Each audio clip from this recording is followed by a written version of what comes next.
estamos aqui hoje com a professora Iris Cantor, do Departamento de História da USP, em São Paulo, né? E ela vai, então, começar a palestra dela. Eu só queria dar um recado.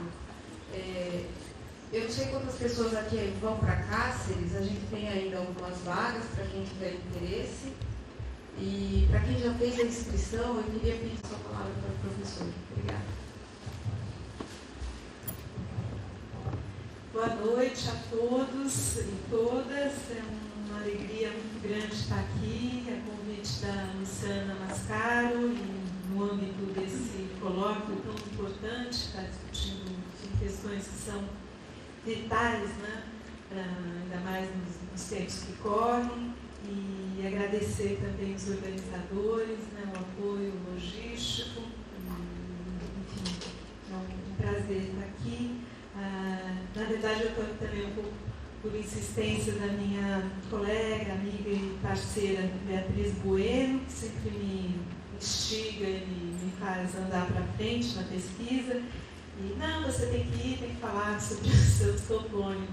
Mas como é que eu tenho que articular a questão da toponímia com a questão do patrimônio, né? E a Luciana justamente tem essa preocupação de trabalhar com as técnicas, né, retrospectivas, né, para o exame dos processos de restauro, enfim, toda uma prática, né, de preservação e restauração que exige, né, um trabalho de historiador. Eu fiquei pensando do que eu posso contribuir. Então, eu queria começar falando um pouco sobre a questão da memória toponímica e da construção também de um território, né, que se dá no plano realmente do imaginário, mas que tem uma significação importante no campo da política, no campo da construção, né, da história nacional. Então, quando a gente fala de toponímia, a gente está falando também da construção de um panteão, né?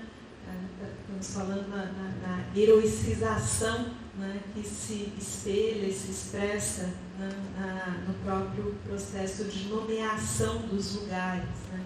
Os lugares geográficos se tornam lugares da memória. Obviamente tem toda uma discussão sobre escalas de nomeação, enfim, como é que se atribui nomes, né, para os diferentes esferas, né, da vida social, desde uma vila a um entroncamento de rio, a uma estrada, depois eu vou acabar com uma imagem interessante, uma barca, e os topônimos, eles viajam, né, e vão também adquirindo novas significações em função de contextos também históricos e políticos. Então, o assunto da toponímia é um assunto bastante, uma verdadeira floresta, né? Mas é preciso, então, ir decupando, fazendo um processo mesmo de retirada, né, das camadas de historicidade que cobrem, né, essa construção do nome dos lugares, né? Então, primeira coisa é desnaturalizar os nomes, né? E como é que a cartografia antiga pode ajudar a gente a fazer esse processo de crítica, né? de devassamento, né, dos nomes dos lugares. Esse vai ser um pouco o desafio de hoje. E dar nome para os lugares implica sempre numa disputa, né? Uma disputa de poder, uma disputa, enfim, cultural, uma verdadeira embate, né, de forças sociais e querem se fazer presentes, né, e querem assinalar, né, o seu processo de ocupação simbólica, né, dos lugares. Então, no momento como que a gente vive, né, que a gente vê nos Estados Unidos esse incrível processo, né, destruição das estátuas dos confederados e todo o embate que também está ocorrendo na sociedade, mas que se espelha também, né, nos monumentos históricos, enfim, nesse patrimônio, né, no caso, um patrimônio físico. A toponímia é um patrimônio imaterial, mas que também tem uma expressão física. E essa é o suporte dessa expressão física está na cartografia e também está em outros registros da paisagem. Então, eu acho que falar de topônimo é falar de cidadania, né?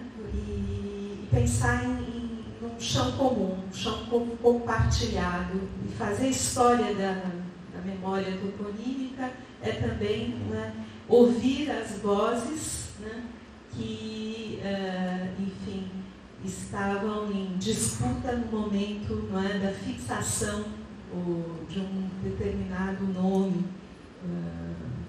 Os nomes, eles nunca são casuais. E muitas vezes os nomes, como vocês sabem, os nomes oficiais têm pouca significação no uso comum, no cotidiano enfim, a relevância de um topônimo numa correspondência oficial, numa carta, ou enfim, uma carta geográfica, ela é muito relativa, né? Porque o topônimo, ele se presentifica, né? A sua carga de memória se presentifica no uso, né? Na apropriação. Então, eu diria que tem o uso social do topônimo é mais importante do que, né,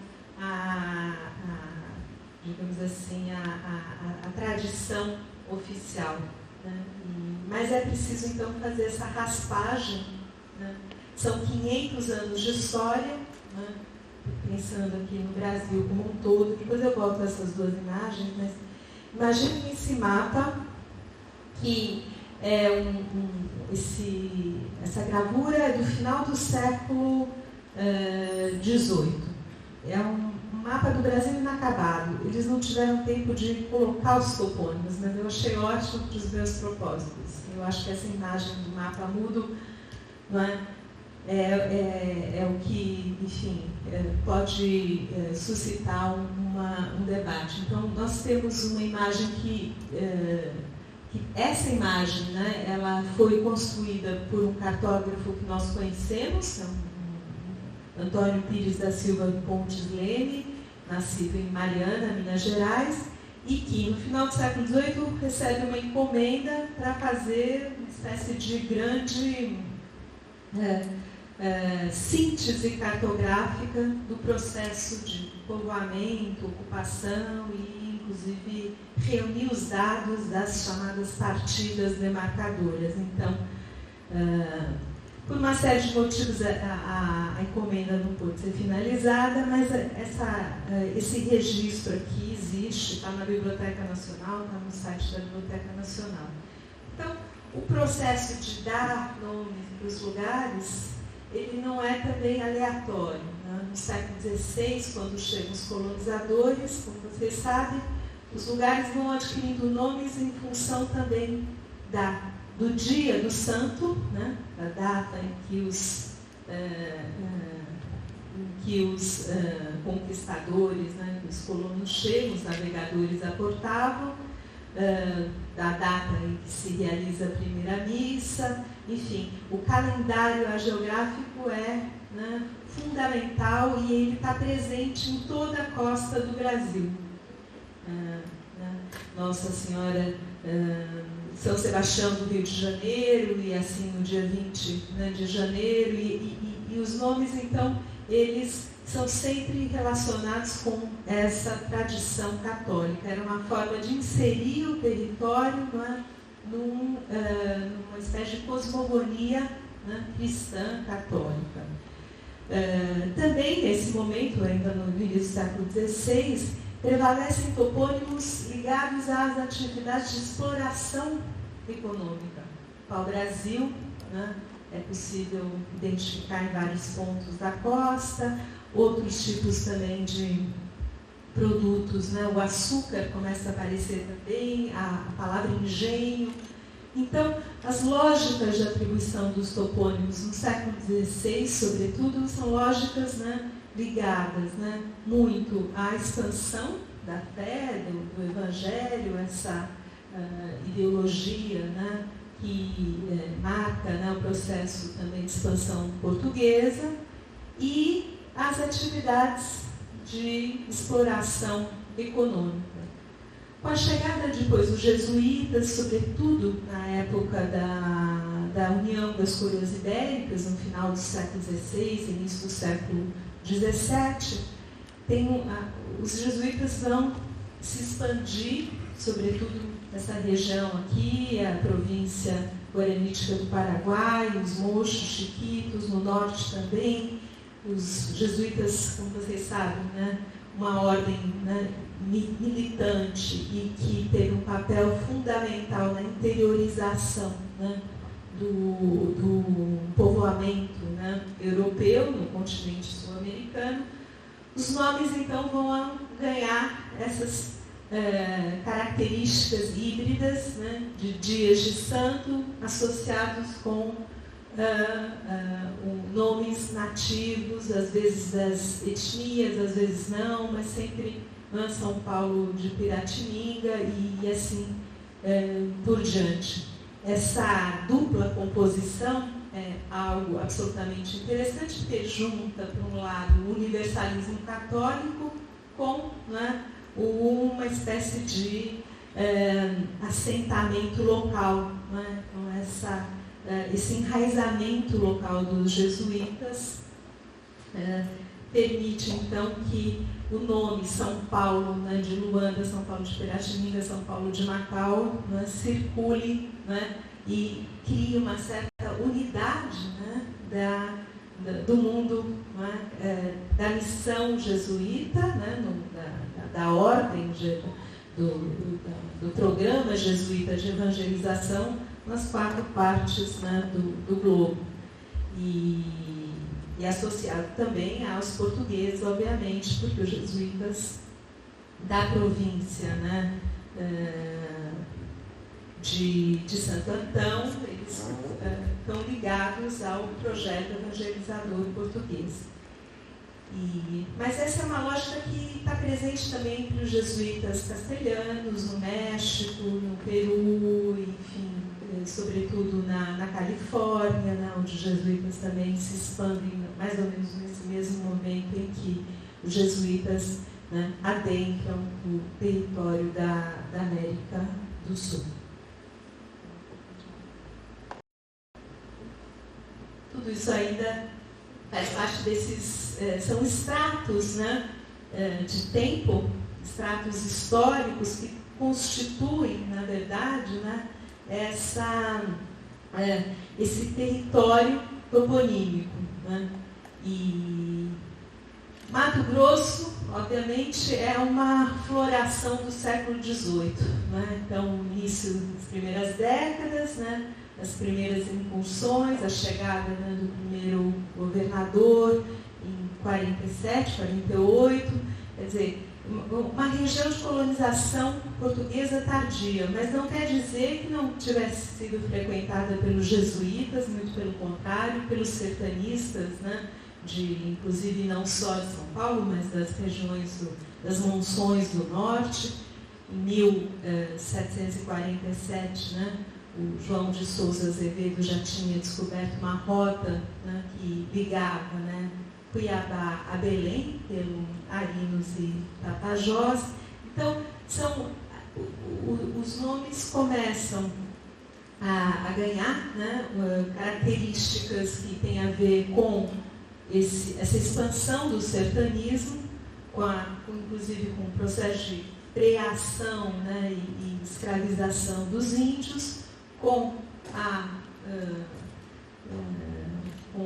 exploração, né, das pedras e do ouro, e esse é um movimento que eu diria, eu interromperia esse movimento no Tratado de Madrid. Então, em 1750, com o Tratado de Madrid, surge nova orientação da coroa. Até então não havia uma orientação muito clara de como dar nome para os lugares, e a partir do Tratado de Madrid tem uma orientação, e sobretudo nas regiões de fronteira com os impérios hispano-americanos. Essa orientação vale para tudo, mas vale especialmente para as regiões de fronteira. Então, as vilas, né, elas têm que agora ter nomes portugueses, e sobretudo as vilas indígenas têm que ter nomes portugueses. O Diretório dos Índios, que é decretado para todo o Brasil em 1758, né, dá a responsabilidade de batizar, né, os lugares ao governador. Então o governador sai nas expedições, isso aconteceu com o Balsemão, né, e também com o Belo Cáceres. Eles vão nomeando os lugares em função também de lógicas, que são lógicas aristocráticas, que têm a ver com as suas famílias, com as suas possessões em Portugal e com, digamos, os suas propriedades hereditárias. Eles vão transpondo, projetando, né, no território da América uma lógica aristocrática que também não fazia muito parte dessa, enfim, da tradição local. Então as vilas todas, né, Vila de Alcobaça, Vila de Balsemão, Vila de Morgado de Mateus e etc. Então, esse momento é um momento muito interessante para se entender, né, vários dos topônimos que ainda hoje em dia permanecem, né, na nossa paisagem toponímica. Esse é um momento importante, então, de fixação, né, de projeção de uma soberania portuguesa, né, que vai se tornar, digamos, se materializar no nome, né, das vilas. Como eu disse, né, o Tratado de Madrid também, vocês sabem que o Tratado de Madrid ele foi assinado, mas não quer dizer, existe até o famoso mapa, né, das cortes, mas ele era impreciso já como ponto de partida. Os governantes sabiam da imprecisão geográfica, tanto é que no próprio tratado, né, havia uma diretriz clara de que os nomes deveriam ser acordados em função também do acordo entre as comissões demarcadoras. Quer dizer, quando houvesse dúvida em nome de um rio, era preciso reunir os demarcadores dos dois lados, castelhano e português, e deveria chegar a um acordo. E esse acordo deveria depois ser confirmado pelos reis, né, já na Europa, no gabinete. Então, e isso parece um pouco... é um processo demorado, levava meses, mas a gente encontra os vestígios desses debates na cartografia, tanto do lado castelhano quanto do lado português.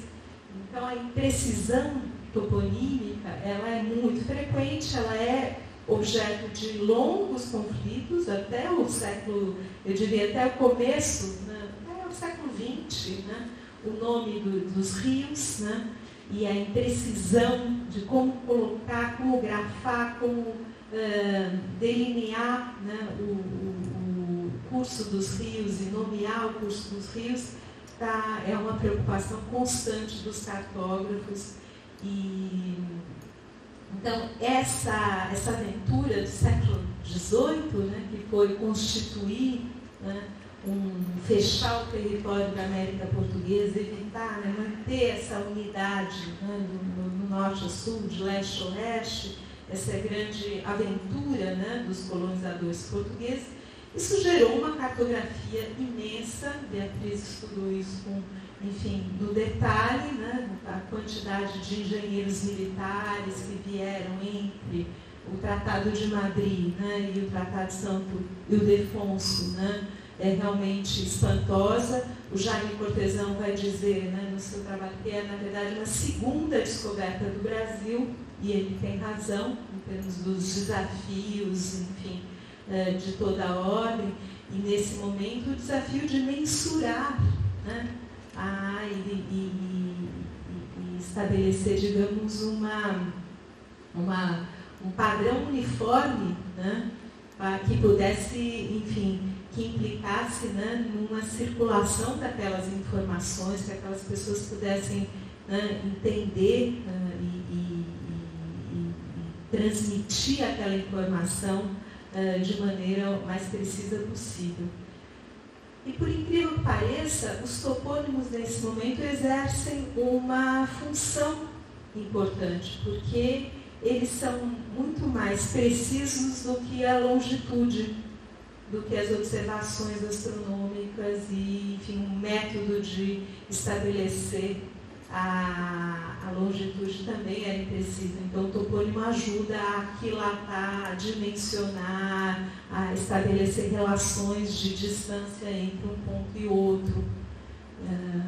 A presença do topônimo no mapa, o que eu quero dizer, funciona tanto como a grade de latitude e longitude, né? Então, e a gente vê isso até, eu vou chegar nisso daqui a pouquinho, a expedição do Rondon, né? A importância desses nomes. E quando me fizeram o convite para vir falar, eu falei, sobre o que eu poderia, né, como é que eu posso contribuir para uma discussão sobre o uso do topônimo na preservação, né, do patrimônio.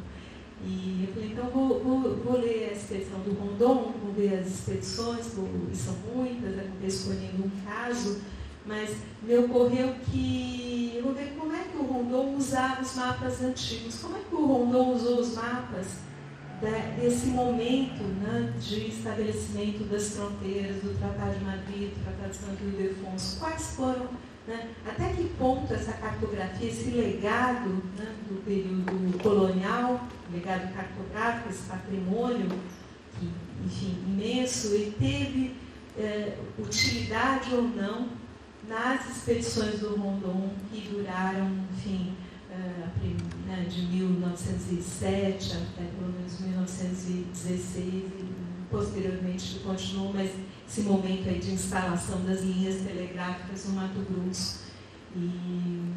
Então eu comecei a cavocar um pouco esse assunto e surgiram aqui algumas ideias que eu vou apresentar para vocês, ainda de uma maneira muito preliminar, porque isso é uma primeira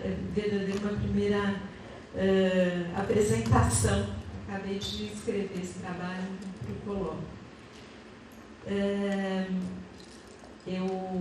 Inclusive, esse texto aqui vai sair publicado numa coletânea que está sendo organizada pela professora Lorelai Cury sobre Rondon, né? Então, acho que eu vou poder, inclusive, melhorar, eu vou gostar de ouvir as questões e discutir um pouquinho os argumentos que eu vou apresentar. Essas duas imagens são curiosas. A primeira é de 1915, né? Enfim, em plena selva, eles lá uma espécie, né, os apetrechos, né, marcando os lugares nos mapas. E a segunda é de 1952, a apresentação da Carta Final do Mato Grosso. Então, são dois momentos, né, do campo ao gabinete, mas aí o gabinete quase que no sentido da diplomacia. A gente não tem noção da importância desse legado cartográfico deixado pela, né, Comissão Rondon. E poderia falar aqui muito sobre isso, mas eu não vou me ater a isso, porque eu queria só mostrar um pouco como é que a questão toponímica apareceu nessa aventura, né, da instalação da rede telegráfica e qual o significado, né, desses topônimos. Aqui, o Rondon vai fazer uma série de conferências, né, sobre as expedições. O Rondon tem um circuito, né, que passava pela Sociedade de Geografia, né, ele atua de maneira bastante intensa. Não podemos esquecer que a gente está falando de um momento, né, de implantação da República, né, momento de pós-abolição, né, expansão da linha férrea, expansão das estradas, né? Negócios que, enfim, implicavam também na valorização, né, da fundiária, né, na região, sobretudo, do Brasil Central. Então Rondon participa muito de eventos públicos, ele faz uma série de conferências, e aí eu encontrei umas conferências que ele fez em 1916, no Teatro Fênix, no Rio de Janeiro. Ele vai recorrer nada mais, nada menos a um mapa que aquele primeiro mapa que eu mostrei, esse aqui, certo?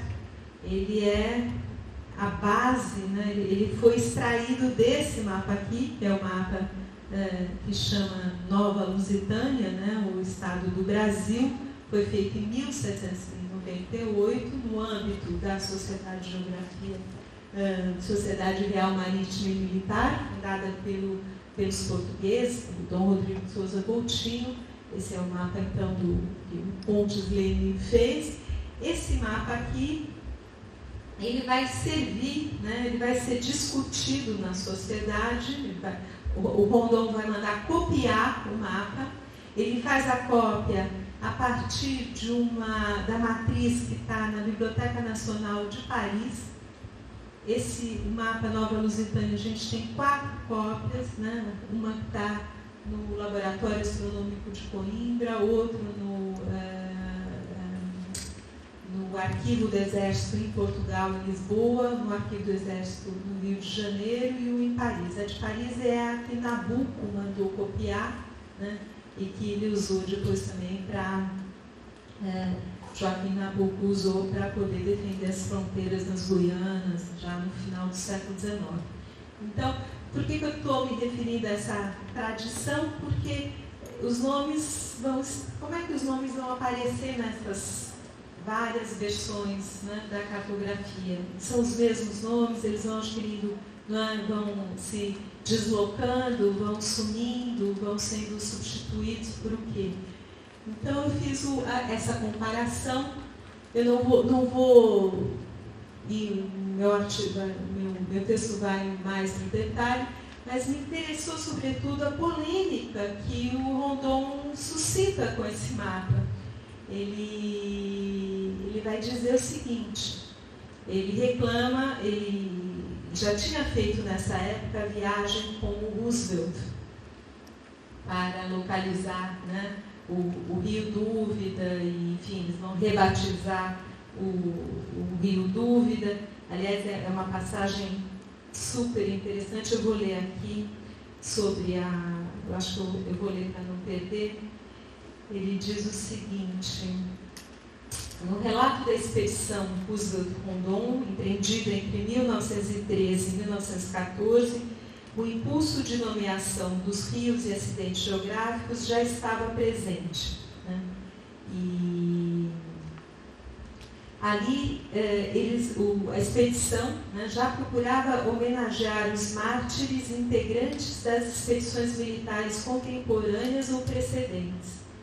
Então, quando a gente lê o relato, não é só o Roosevelt que vai ser homenageado, mas também há uma preocupação em usar, né, a experiência dos próprios militares, né, para construir, digamos, essa âncora, né, simbólica, essa âncora toponímica. Nesse momento, então, né, o rebatismo dos acidentes geográficos foi um gesto constante nos itinerários. As novas denominações atenderam a motivações de diversa natureza. Tal foi o caso do Rio Dúvida, que passou a ser chamado de Rio Roosevelt depois da passagem da comitiva.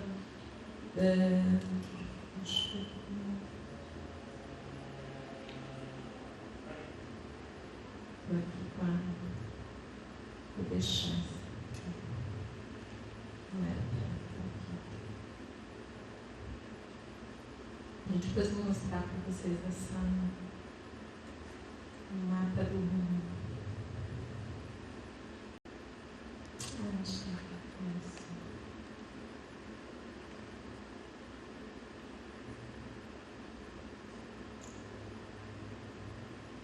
esse aqui, o rio, onde tem a seta, né? Então, aqui, voltando, desculpem a interrupção, nas conferências públicas que fez no Teatro Fênix, Rondon descreve em detalhe o rito de nomeação. Isso eu queria ler, não poderia decorar. Então, eu vou citar aqui o texto do Rondon. Inaugurei a nova placa comemorativa da mudança dos antigos nomes de Dúvida e Castanha para o rio Roosevelt, tal como já vinha fazendo em todos os lugares notáveis do nosso percurso.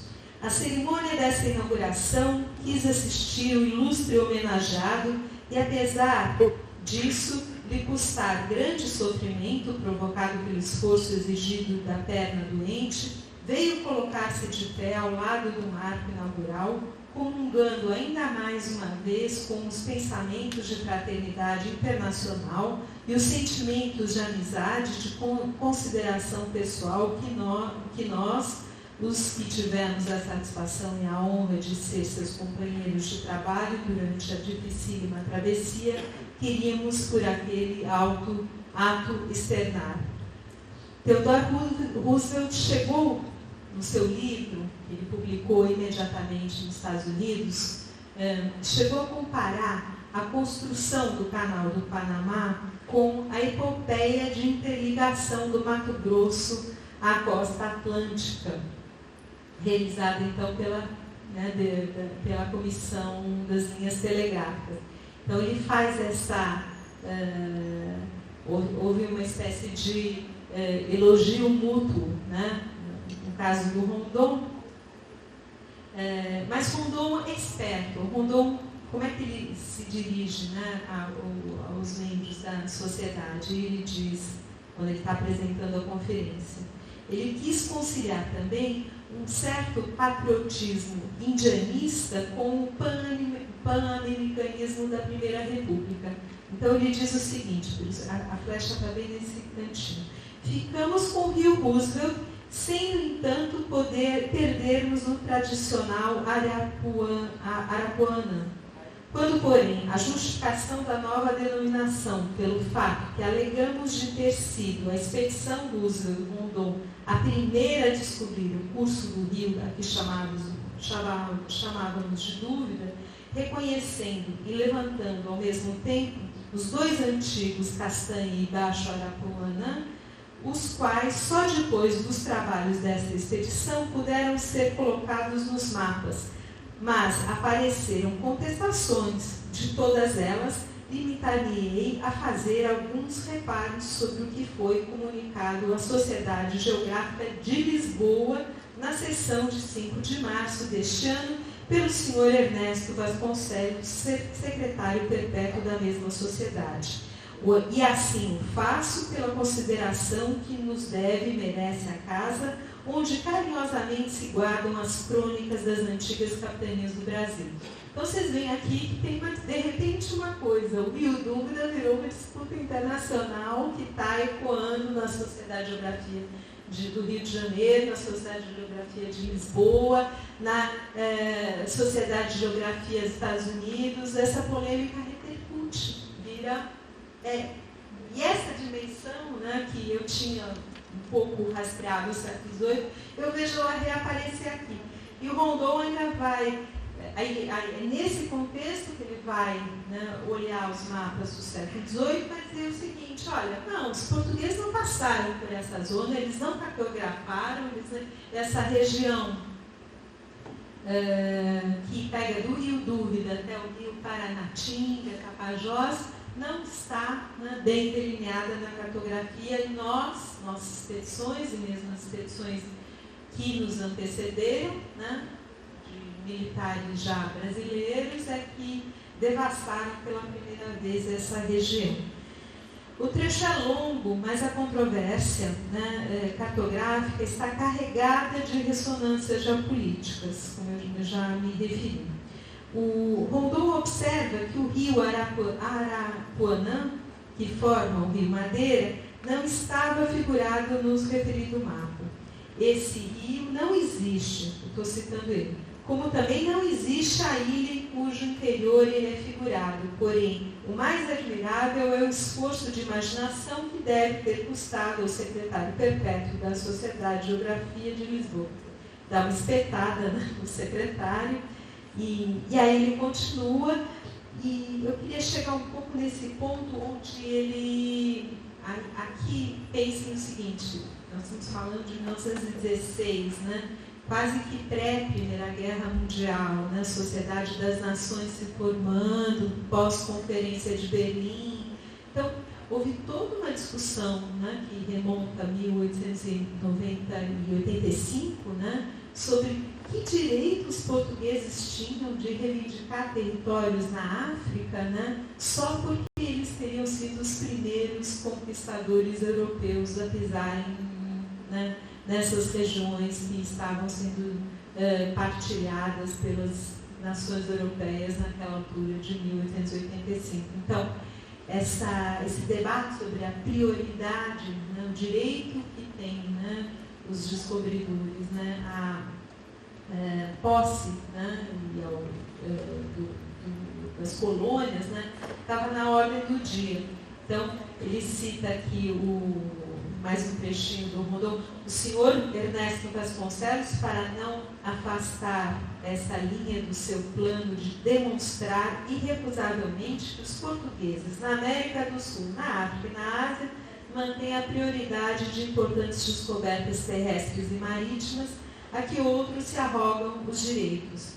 Optou por alvitre de suprimir o curso do velho Arapuanã sem atender ao prejuízo que daí resulta para nós brasileiros de ficarmos privados de uma rede fluvial de mais de 700 quilômetros, ou se não obrigados a tê-la como inverossímil.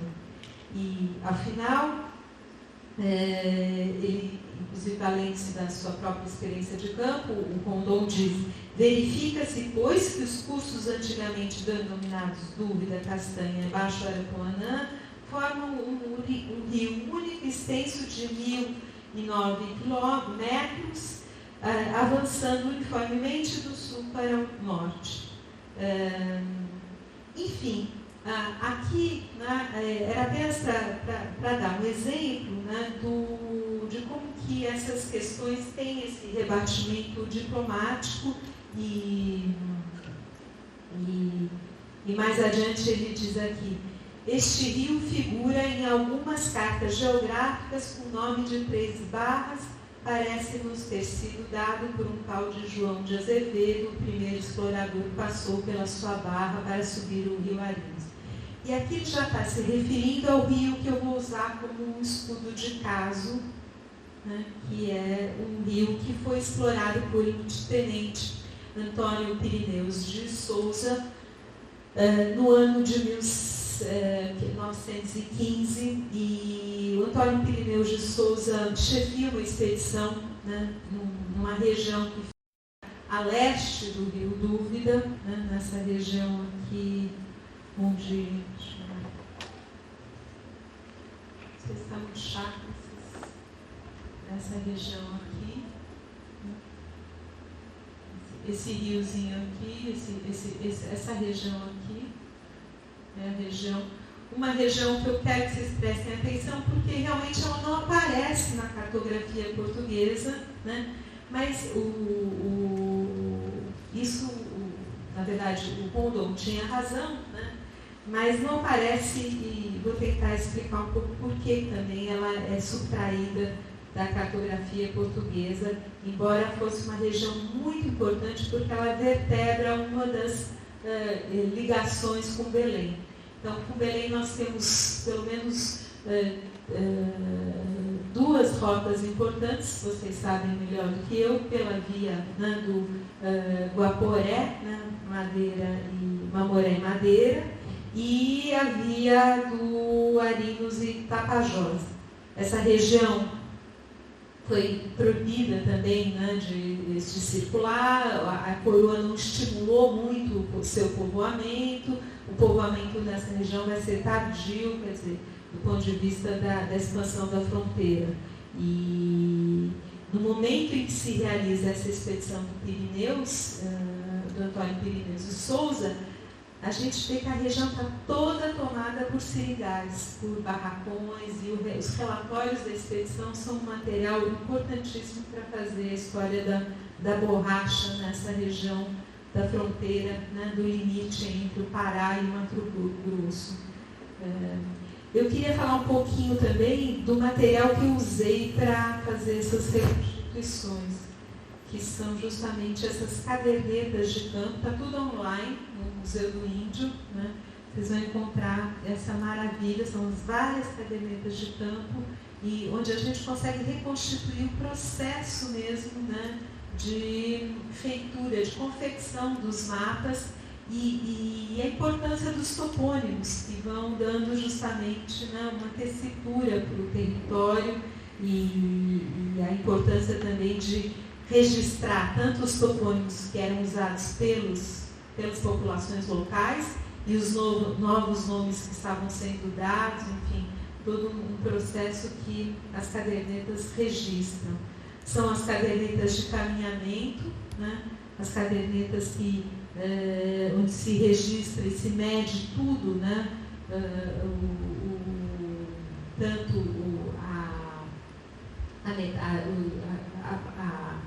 As embocaduras, o volume de água, né, em cada rio, a sua profundidade, a altimetria, se registram dados também da paisagem, né, as altimetrias, o uso dos barômetros, enfim, uma expedição com uma série de recursos técnicos, instrumentos aqui mais uma caderneta, onde também tem espaço para pequenos esboços, desenhos e croquis, que também são muito úteis, porque ali vocês encontram, né, os novos nomes, então nomes dos tenentes que participavam das expedições ou dos soldados que morriam no caminho, enfim. A lógica, né, de atribuição dos topônimos nesse momento da Primeira República vai ser justamente a de consagrar os militares. Tem que pensar que nós também estamos já depois da Guerra do Paraguai, a proclamação da República, de certa maneira, é um evento, né, que coloca em cena os militares, os positivistas. Então, de certa maneira, os militares, eles, nesse momento, se transformam em guardiões da memória geográfica nacional, né? Eles vão ter essa preeminência, e enquanto o governo central está dando mais autonomia para os estados, né, antigas províncias, que agora são estados, quer dizer, o judiciário se estadualiza, enfim, a educação também se estadualiza, tem uma redistribuição, né, da partilha de poder e das instituições de gestão territorial, do ponto de vista, né,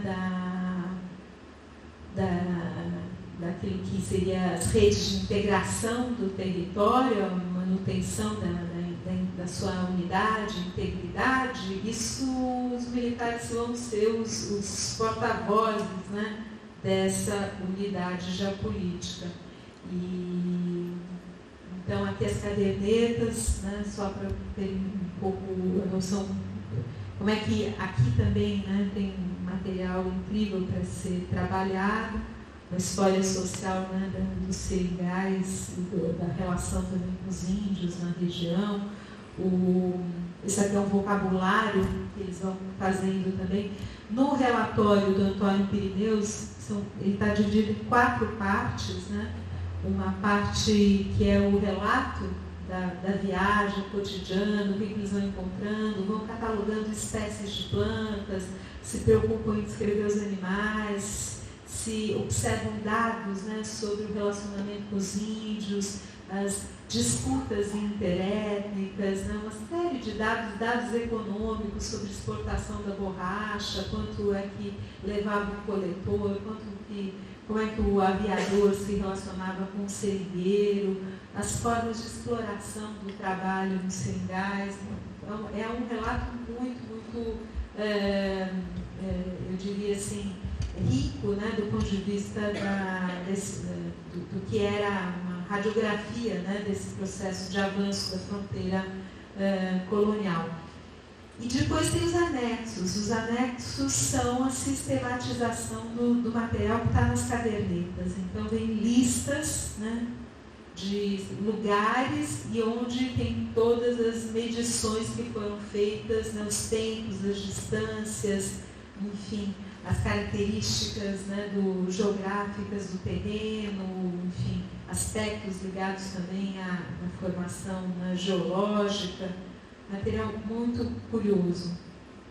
E por fim, vem um anexo também que faz uma etnografia de cada um dos povos encontrados, povos indígenas encontrados no caminho. Então, no caso, essa é uma região que os habitantes são os Bacairis e os Caiabis, que são considerados mais hostis ao homem branco, e os Bacairis mais domesticáveis, entre aspas, né?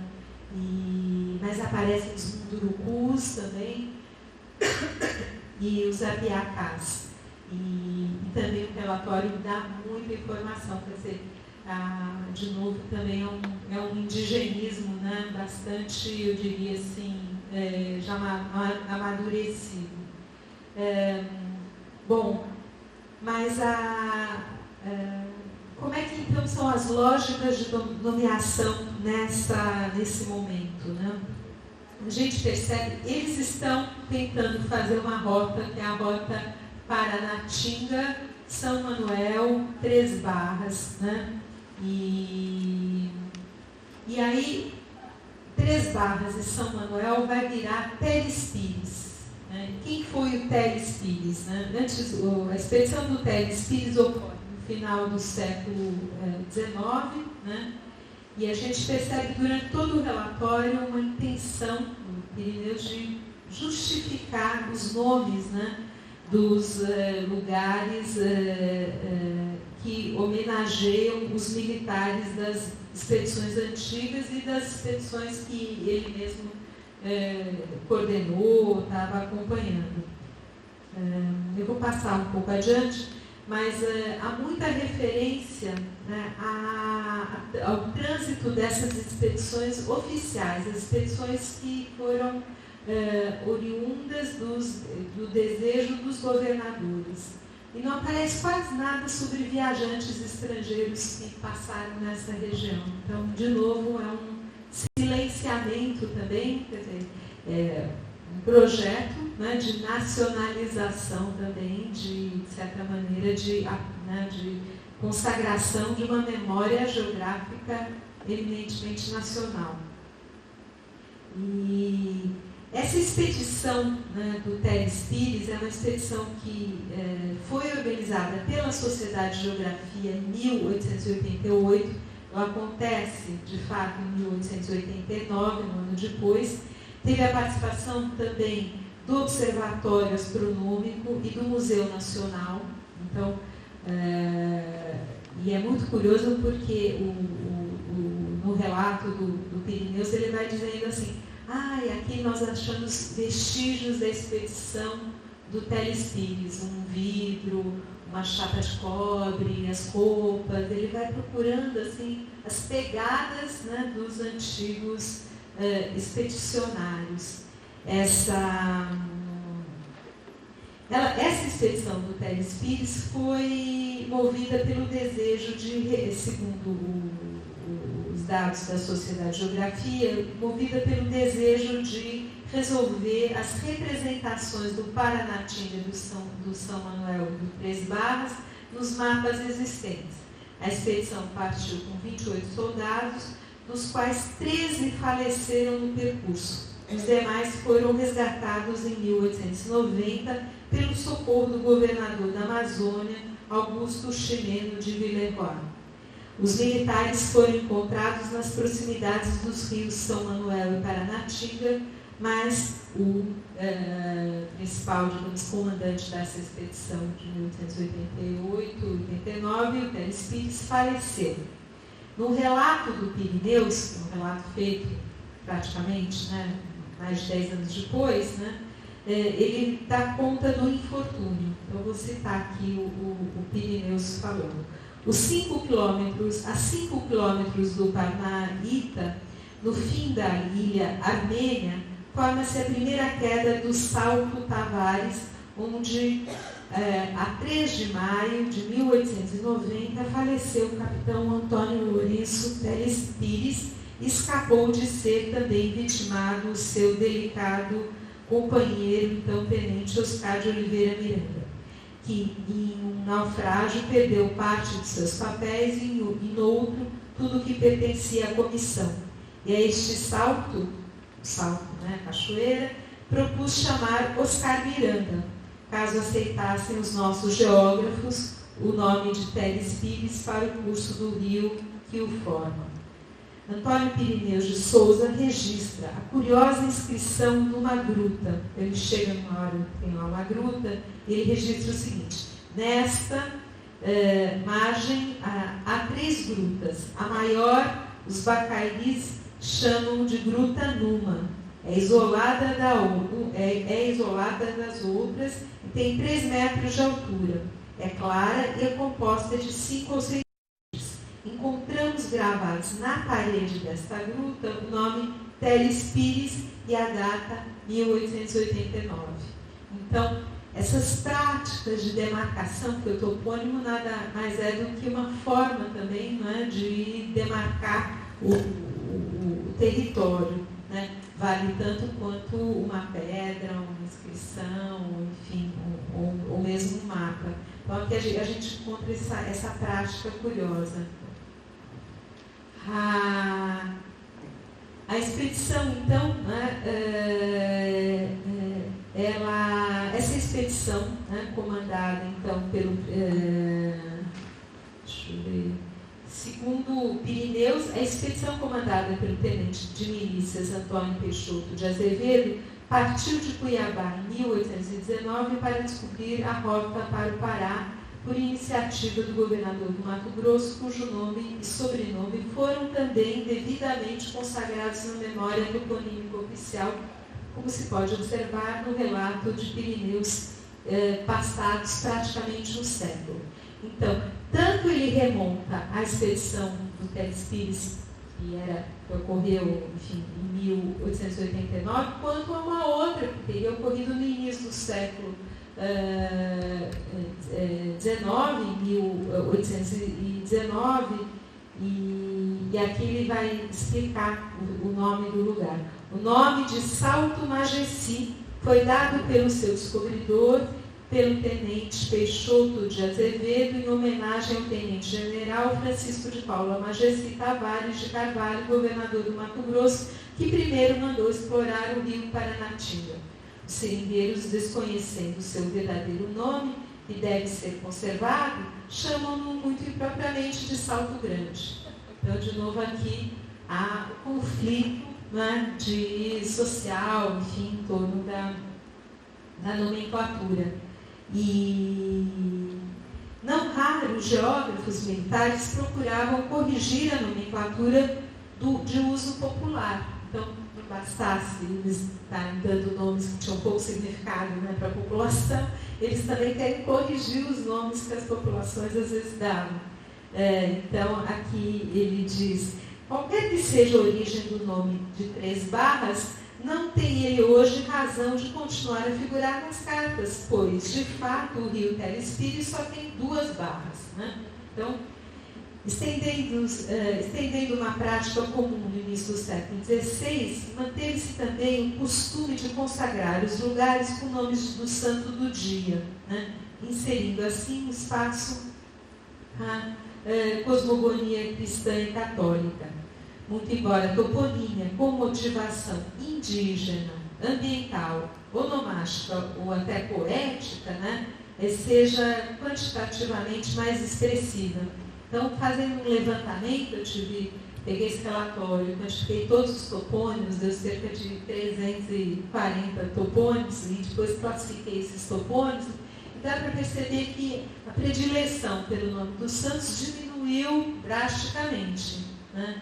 Uma porcentagem, assim, que eu diria, deve ter no máximo 4 ou 5% de nomes católicos, né? Isso também seria reflexo já de uma mentalidade positivista, uma mentalidade mais secularizante. Fica essa questão. Mas eu vou voltar a ela ainda, quero passar da hora para falar sobre os 10 minutos. Importante notar, né, que as lógicas de atribuição dos nomes variam muito, né, no relatório do próprio Pirineus, prevalecendo a opção pela preservação da etnonímia nativa recolhida pelos moradores e glosada em um dos anexos. Além dos topônimos de origem indígena, a concentração recai sobre aqueles com uma função de marcadores ambientais. Então, por exemplo, né, a gente percebe sempre uma correspondência entre a descrição morfológica da paisagem, né, e ao qual se dá um sentido estético. Por exemplo, aqui o nome Labirinto, né, um lugar que chama Labirinto. Labirinto é uma extensa cachoeira com pedras soltas e regojos, entrecortados de ilhotas e ilhas, parecendo às vezes que o rio vai desaparecer. Esta outra passagem relata o tenente, né, nesta outra passagem, encontramos a 631 quilômetros a primeira baía. A margem direita deram-lhe o nome de Cotovelo, pela forma que o rio é toma.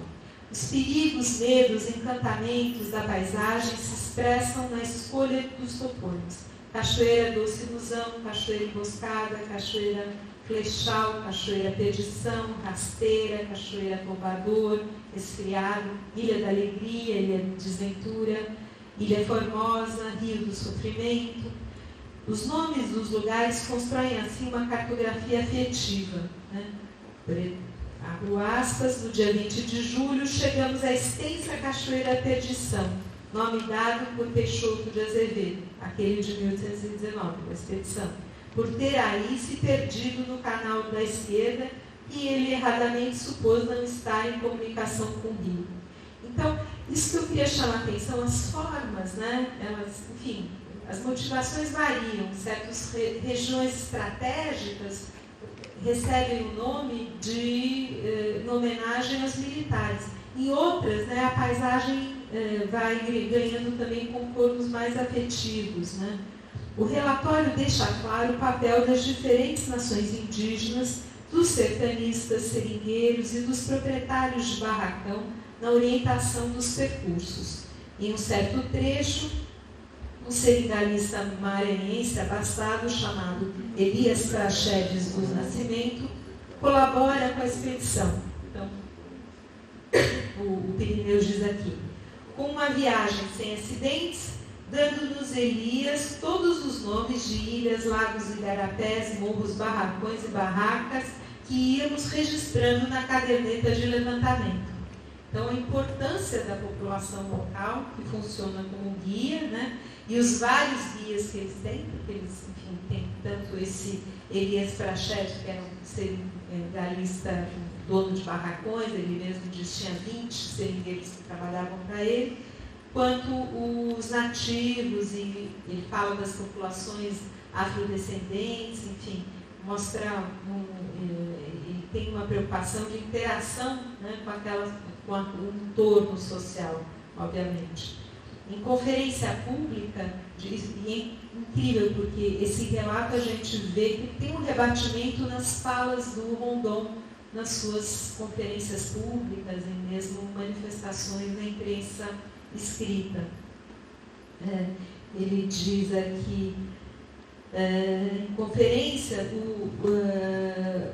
o Rondon chega a denunciar, né, a exploração dos bacairis, né, e ele diz que eles estavam sendo submetidos aos seringueiros, aviadores e proprietários de barracões. Diz o Rondon, São Rondon. No Teles Pires, o número deles é pequeno, os bacairis, né? E tende a desaparecer em consequência da escravização a que estão reduzidos pelos seringueiros e demais moradores do rio, que os vão explorando e viciando. Nessa mesma ocasião, Rondon faz questão de partilhar a glória da expedição com a trajetória de algumas famílias indígenas mestiças que atuaram como também mediadoras na pacificação das nações ditas hostis. O tenente Pirineus, inclusive, no seu relato, ele também faz menção, né, ao caso que talvez vocês tenham mais familiaridade que eu, que é o caso da famosa Rosa Bororo, né? E então o tenente Pirineus diz que encontrou com o filho da famosa Rosa Bororo, que teria sido personagem importantíssimo na pacificação também dos índios aqui da região mais ao sul do Mato Grosso. Enfim, estou acabando. Eu só quero finalizar, né, dizendo que essa grande epopeia de instalação das linhas telegráficas, né, ela acontece num momento importante de implantação do Pacto Republicano, não é? E, como eu já disse, e esse momento é um momento crucial de acumulação também, né, de uma memória, né, territorial, uma memória geográfica que tinha sido, digamos assim, construída em pelo menos 200 anos, né, de povoamento do Brasil central, e nesse sentido recuperar esses rastros, né, toponímicos nos relatórios, na cartografia, ali na própria, digamos assim, tradição oral, né, é um grande desafio. A gente tem que sempre lembrar que a informação geográfica no período colonial ela era muito restrita, né? Havia todo um sigilo em torno da própria cartografia, uma proibição que os mapas fossem impressos e eles circulavam realmente só nas mãos, seja dos agentes governamentais, diplomáticos ou dos militares. Então, esse ponto de chegada, que é a Expedição Rondon, já no momento em que o Brasil já tinha, de certa maneira, né, se configurado, né, do ponto de vista das fronteiras externas, né, é um momento importante agora de configuração das fronteiras internas, né, de construção, né, de um centro, né, não é à toa que o centro geodésico está aqui no Mato Grosso, né, de formação de um núcleo, né, que pudesse também vertebrar o território, né, como um todo. Mas essa prática, né, de dar nome para os lugares, né, também em homenagem aos mártires das expedições militares, me fez recordar uma prática jesuítica, né, que está muito presente na cartografia, que é colocar, né, a fronteira das províncias jesuíticas, né, ela é demarcada com um sinal de que ali ocorreu um martírio de um padre, né, a ideia, né, dos jesuítas, é um caso climatópico estudado pelo Renato Simbalista, né, de que o sangue, né, rega a evangelização, o sangue regado, a terra regada com sangue, né, ela constrói também uma fronteira civilizacional, uma fronteira da cristandade. Então, quando a gente olha os mapas jesuíticos, vocês vão ver várias cruzes, essas cruzes estão relacionadas com martírios de padres, seja feito por bandeirantes ou por índios hostis. Mas esses marcadores, né, dos martírios, eles funcionam quase como uma fronteira simbólica da província jesuítica. E eu me pergunto, termino essa fala, né, justamente me questionando até que ponto o gesto do Rondon, né, dos seus, digamos, colaboradores, assistentes, enfim, dos seus comandados, também não repercute, né, algo que já estava presente na tradição colonial e que remonta a essa prática, né, que seria mais longeva, né, e que remete também à questão, né, da inserção do território dentro da experiência, né, cristã e católica. Então, o gesto do Rondon é um gesto, né, de consagrar, né, os novos mártires são os militares, né, mas eles são também, de certa maneira, os mártires de uma nova fé, né, a fé patriótica. E com isso termino. Desculpem também se eu acho que eu passei de 1 hora. Era isso que eu queria apresentar. E realmente eu não sei, eu gostaria de ouvi-los e responder, na medida do possível, as questões. Obrigada.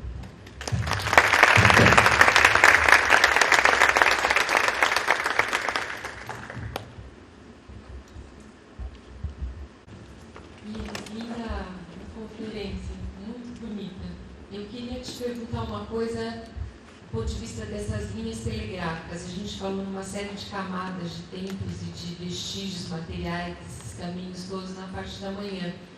E as linhas telegráficas, elas surgiram numa das questões e de fato é uma camada muito importante, né? Eu queria saber por onde elas passaram. Você tem noção? E se elas sequenciam algum tipo de ocupação pretérita? Porque é difícil, né, rasgar aquela floresta e percorrer todo esse caminho, né, até o Atlântico. Eu não sei quantos quilômetros são. E é uma curiosidade nesse sentido de por onde passam essas linhas e qual o trabalho nesse sentido de sequenciar, talvez, se aproveitar do que já existe. Ou não, né? Desbravaram todo esse miolo que de fato ficou na cartografia portuguesa como um grande vazio, né? Do Araguaia até, vamos dizer, você está falando do Tapajós, também era um grande vazio. Nós estávamos discutindo isso hoje, né? E por quê? Né? Você tem ali o Xingu, você tem os Caiapós um pouco mais embaixo, deve ter uma floresta muito densa. Então, de fato, os portugueses, eles ficaram nas bordas, ficaram no Tocantins, mas esse miolo ficou vazio. E essa linha, ao que me parece, pelo que você falou, ela cruzou esse vazio, né?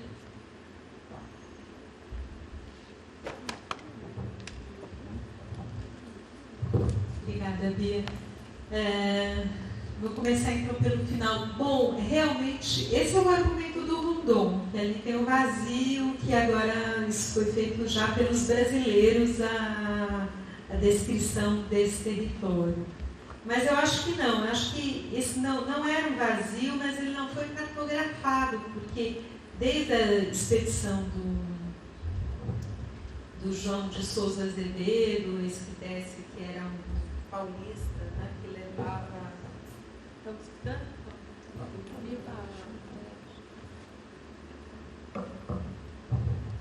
Alô? Alô? Melhorou? Melhorou? Fala pertinho, que acho que fica melhor.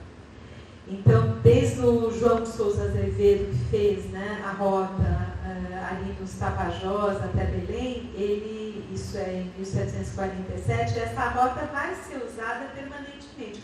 O Caio Prado diz em 1882, né, é uma rota franqueada. Mas até na segunda metade do século XVIII, a coroa faz uma série de leis e impede a expansão para essa região.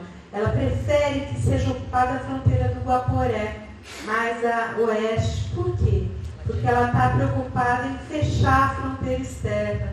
Então ela constrói o Forte Príncipe da Beira, o Forte Nossa Senhora de Coimbra, e esses fortes eles estão construídos por quem? Pela Companhia de Comércio do Grão-Pará e Maranhão, que por sua vez, né, traz escravos e vende no Mato Grosso com isenção. Né? Então, o sal também, que era trazido pela companhia, e os negociantes de sal que faziam essa rota do Guaporé, também tinham isenção. Então, havia toda uma política da coroa de investimento mais na rota, né, Guaporé, Madeira e Guamoré, Madeira, do que na rota interna.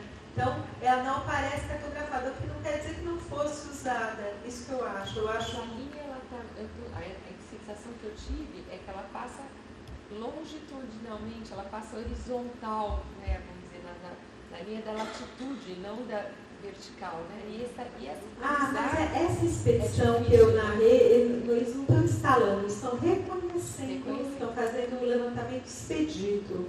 E o mapa, o que eu tenho aqui das linhas telegráficas do Mato Grosso, esse mapinha aqui, que é um esquema, um mapa temático, e que dá um pouco conta esse mapa aqui, que é o que o Rondon apresenta em umas conferências dos acadêmicos. Então, óbvio que eles não chegam até o Atlântico, óbvio que eles não, mas o que eu quis dizer é que o Roosevelt transforma, né, as linhas do Mato Grosso numa espécie de epopeia de construção do Canal do Panamá. Obviamente é um exagero, né, retórico da parte do Roosevelt, mas de fato talvez não fosse, né? É uma loucura isso aí, esse olho, não é? É uma loucura, não, eu acho que é mata fechada. Eu acho que é mata fechada, eu acho que são aquelas Amazônia, né? Cachoeiras, né? Com um monte de corredeiras, enfim. Não sei se a topografia é plana, né? É uma região bastante densa. Quem tem estudos incríveis é o Aziz Absaber, lendo as coisas dele. Se vocês tiverem paciência, eu vou ler aqui uma citação do Aziz, que é muito bonita, sobre topônimos. Ele diz assim: cada um desses nomes traduz conceitos obtidos através de vivências prolongadas. Lembra que ele mantém muitos os topônimos. Os topônimos indígenas sempre são mantidos, né? Quando agregados a um topônimo, como acontece na maioria das vezes, as designações passaram a ter para o habitante um caráter referencial, principalmente para quem não dispunha de qualquer tipo de mapa ou carta.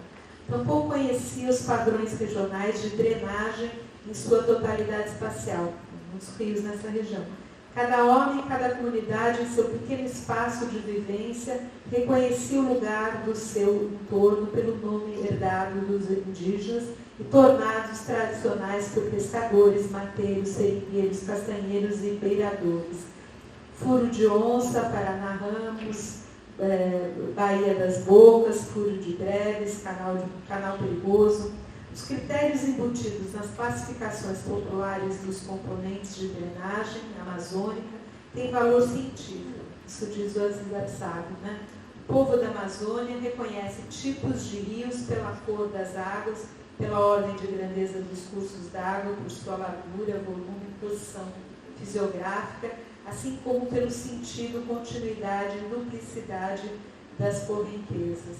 Então, é muito bonito aqui, ele está falando do Tapajós, por isso que eu recolhi esse trecho e achei curioso. Quer dizer, a gente vê, no caso da expressão Rondon, uma nítida compreensão do valor, né, que a gente pode chamar de cultura tradicional, dos geógrafos da terra, um reconhecimento, né, inclusive desses saberes, nada distante do que fazem hoje os antropólogos e ambientalistas, né?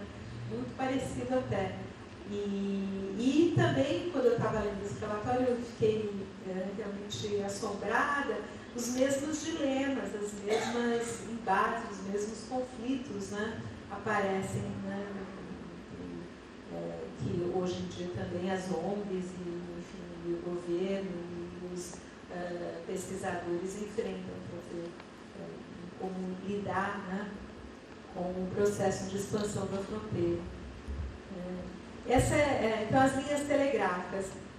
E a outra questão, se há um vazio, olha como que o Márcios, Von Márcios, o viajante que passa por... na verdade, eu nem sei se ele passa, mas ele cartografa, ele usa outros relatos para... Esse é o Márcios. E, atenção, quando a gente usa cartografia, tem o Márcios da viagem pela América de 1826 e tem o Márcios da Flora Brasiliensis, que é de 1852. Então, 25, pelo menos 25 ou mais anos de separação. E cada mapa, eles são bem diferentes. Aqui, no mapa de 52, que esse tem as regiões botânicas coloridas, na região onde passou a expedição do Teles Pires, tem um vazio. Então a Bia tem toda a razão. E na Nova Lusitânia, não é? E na Nova Lusitânia também tem um vazio, mas na Nova Lusitânia tem um Paranatinga. Olha aqui, vou mostrar aqui. Aqui, ó, é esse rio aqui que eles fizeram um levantamento nesse rio aqui. Então ele está na Nova Lusitânia. Não é verdade que ele não está na Nova Lusitânia, ele está. Né? Obviamente não está inteiro, não está com todas as conexões, mas está bem delineado. E esse é um trabalho muito meticuloso, quer dizer, tem que ir comparando várias cópias, às vezes o mesmo autor, várias, né, versões, e disso resulta alguma informação relevante. Mas o Rondon entra numa polêmica, não, na verdade, pelas questões geográficas, né, mas eu acho que mais pelas questões mais de ordem, eu diria assim, a disputa da memória, né, mas é a questão da memória. Quem tem direito a ser, né, digamos, a ideia, né, de se consagrar como guardião dessa memória geográfica, né? E ele já numa atitude bem modernista, quer dizer, negando a tradição portuguesa, né, rompendo com esses laços, né, bem típica da geração de 22, né, demarcando uma distância, né, dos portugueses, coisa que não estava muito evidente, né, nos geógrafos anteriores. Eu acho que isso é parte também desse processo de afirmação nacional.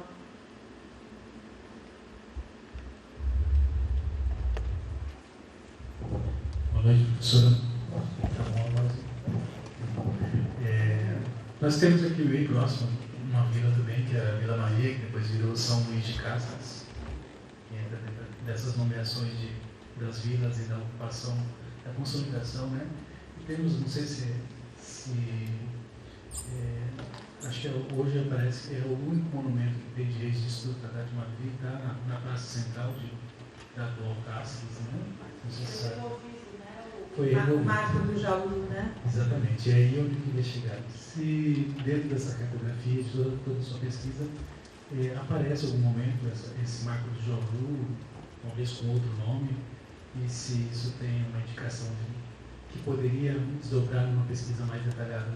Eu sei que os militares em Cáceres já trabalharam com uma pesquisa, chegaram no lugar aproximado. Nós sabemos que o rio ele muda de curso, né, anualmente, né, ele é orgânico, ele vai mudando, os barrancos vão da lá, volta, né, mas só uma curiosidade, se dentro da pesquisa você já viu alguma coisa. Eu lembro de ter lido um trabalho da professora Maria de Fátima Costa sobre justamente esses rios que andam, né, os rios que não têm, digamos, o seu leito também, né, se deslocam. Então,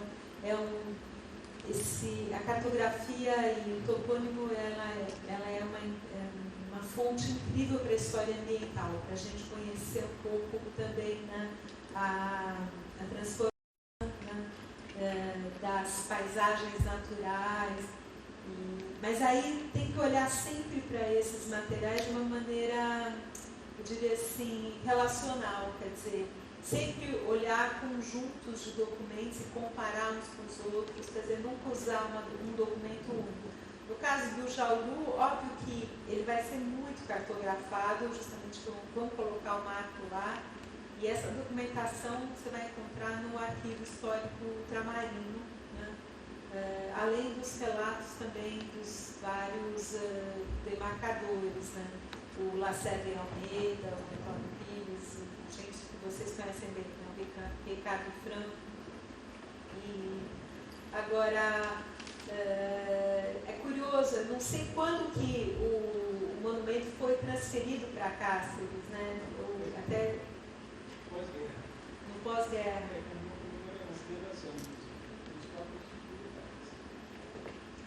Eu acho que quando Cáceres vira o centro geodésico, talvez, né, deve ter a ver com esse processo mesmo de construção dessa identidade, né, geográfica, né? Eu acho que deve ser dos anos 50, então. Não? Como Cáceres muda de nome? Porque era Vila Maria do Paraguai, né? Mas muda justamente nas expedições do Luiz Albuquerque de Melo Cáceres. Tanto ele. Mas ele funda como Vila Maria do Paraguai. Eu acho que. É? Ele que colocou. E depois alguém homenageia ele mais tarde. A gente chama. Será que foi Bolsonaro? Não, Bolsonaro é anterior, né? Aí esse é um indígena.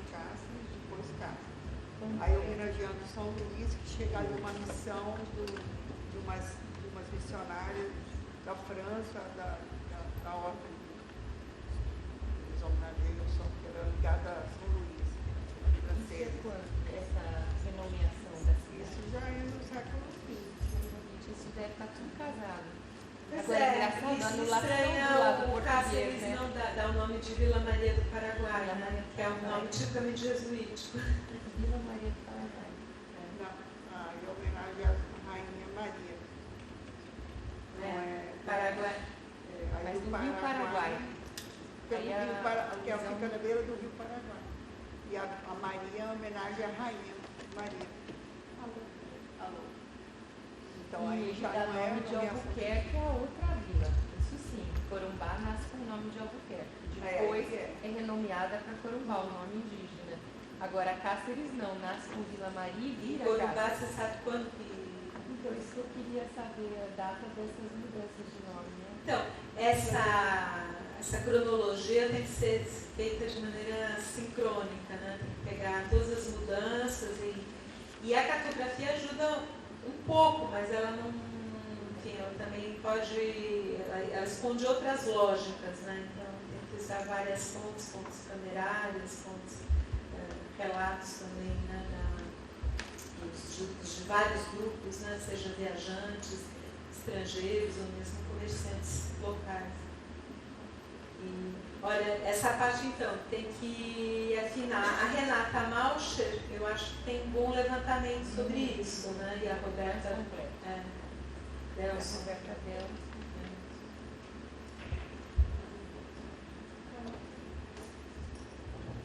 Boa noite. Parabéns pela sua fala, pela abordagem que você faz também. Porque é um tempo longo, né? Você aborda desde o período colonial até o momento quase que presente, você atinge toda a República e traz para os dias atuais, inclusive. E assim, achei bastante interessante também essa abordagem dos nomes e da relação com as questões até católicas da Comissão Rondon. Mas vou me apresentar, meu nome é Jucenaide, eu sou da História e de Rondonópolis, da UFMT mesmo. Gostaria de conversar um pouco, levantar dois aspectos que me chamam bastante atenção. O Rondon tem algumas fotografias que são assim, bem populares quando se procura por ele, pelas imagens. Uma está relacionada a um local que aparece como Ponte de Pedra. Não sei se você tem memória disso ou se está assim fácil aí nos seus apontamentos. Porque é um lugar que parece que pode estar em duplicidade nas viagens que ele faz. E uma outra coisa que me chama muita atenção é a quantidade de vezes que aparece Santo Antônio. Não sei outros santos, mas esse santo em especial, ele nasceu em Mimoso, né? Aqui pertencente a Santo Antônio do Rebegé. Rondon nasceu em Mimoso. O santo eu não sei onde nasceu, em Paca. Não, nasceu em Lisboa, morreu de saco. Você falou por isso. Então, vamos deixar o santo do mundo esses Rondon nasceu em Mimoso. Obrigada, Teresa. Então, ele nasceu em Mimoso, Rondon nasceu em Mimoso, o distrito de Santo Antônio do Rebegé. A igrejinha de Mimoso, e existia já há, talvez, não sei exatamente, umas Seis Marias, né, mas não sei se já existia quando ele nasceu, mas enfim, uma igreja muito antiga, e o padroeiro lá é Santo Antônio. O local onde é a ponta final da linha telegráfica, Santo Antônio do Rio Madeira. Inclusive, lá em cima, né, em Porto Velho. Porto Velho? Sim. Aqui é Porto Velho? Porto Velho. Santo Antônio do Madeira? Sim, Porto Velho, lá em cima. Então a igrejinha final, ponto final da linha é Santo Antônio do Rio Madeira. Né? É da linha telegráfica Cuiabá-Porto Velho. Né? A outra, quando ele começou o trabalho, ele começou em Araguaia, aqui na divisa com Goiás, né? Ajudando o general Carneiro, e ele vai até Cuiabá como ajudante.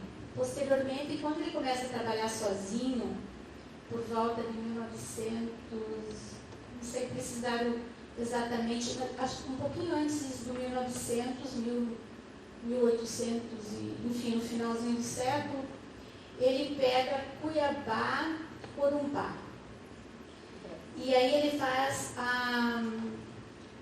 uma trajetória que não consta como expedição, como linhas telegráficas, linhas telegráficas, Comissão das Linhas Telegráficas, como conhecemos popularmente. Ela se chamava do Mato Grosso, Comissão das Linhas Telegráficas de Mato Grosso. Então essa é a que vai até Corumbá, que é a primeira linha. Essa ela passa por São Lourenço de Fátima, e inclusive ali na região do Liceu. Isso aqui, né? Essa expedição Mato Grosso. Só que ali não sei se aparece até Corumbá, que eu não consigo enxergar. Acho que sim, né? Santo Antônio, a Porto Velho. Eu sei. Quando ele chega, eu sei que ele conclui essa primeira expedição em 1904. E ele passa por Rondonópolis, que é a minha cidade, né? Então ali a gente assim, tem dificuldade de encontrar documentação, porque aquele centro, a estação telegráfica de lá, deu origem ajudou a originar a cidade. Foi um dos elementos importantes, aí respondendo a tua pergunta também. E tem vários outros vilarejos que foram surgindo em direção Cuiabá, Porto Velho, surgiram a partir das linhas telegráficas também. Pontes Lacerda, e vários outros. Então, assim, onde havia comunicação, e as linhas telegráficas fizeram isso, né? Elas foram assim, muito importantes, porque ele fazia o posto telegráfico e ele colocava indígenas, ele treinava esses indígenas como trabalhadores nacionais para cuidarem desse posto telegráfico, e ele os tratava como parentes. Grande parte, você anda pelo Mato Grosso, que tem de parente de Rondônia é um absurdo, né? E ele delimitava as terras, não só para as populações indígenas, como território indígena propriamente, mas ele delimitava terras para os postos telegráficos. E era uma quantidade boa de terra, né?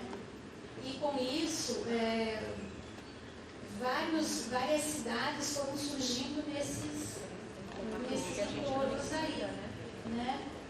Nesses lugares que eram vírus. Eu ainda estudo isso um pouco, eu estudava, me interessa, né? E nós criamos lá em Mimoso uma sala de memória de Rondônia e familiares.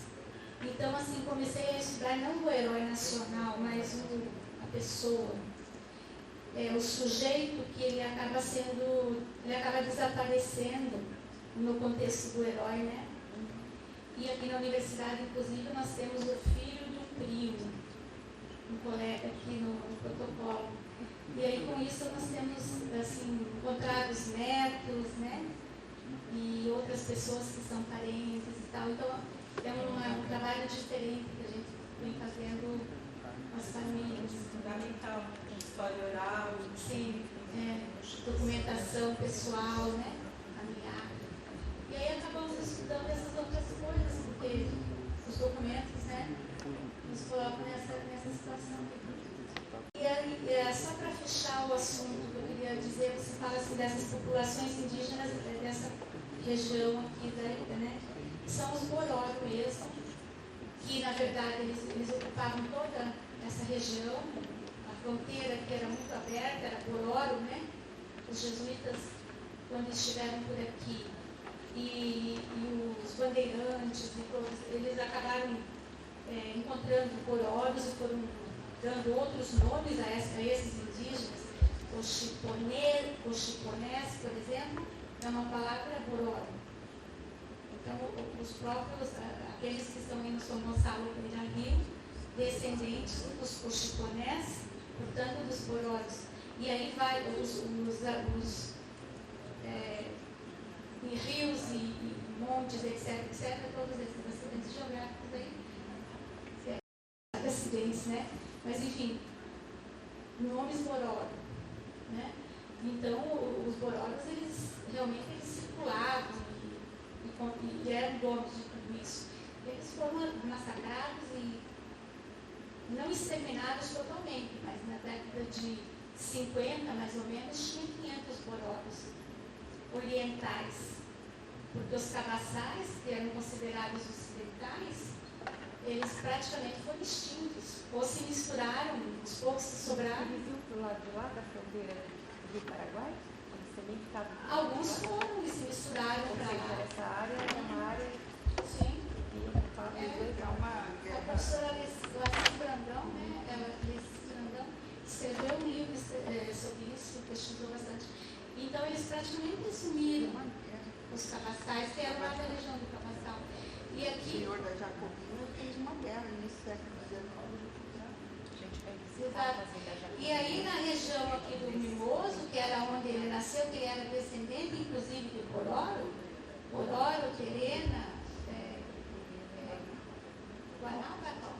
Guató, né, em português. Então, ele, não só porque ele tinha esse sangue indígena, que ele teve assim, essa proximidade com os Bororos, porque eu ficava me perguntando, mas por que ele foi considerado, saiu até programas de televisão, o grande chefe. Mas por que o grande chefe? Por que os Bororos iam colocar o grande chefe? Isso é bobagem, eu estava pensando, mas depois eu comecei a ler os livros e as documentações e fui compreender por quê. Porque a região dele, onde ele nasceu, era Bororo.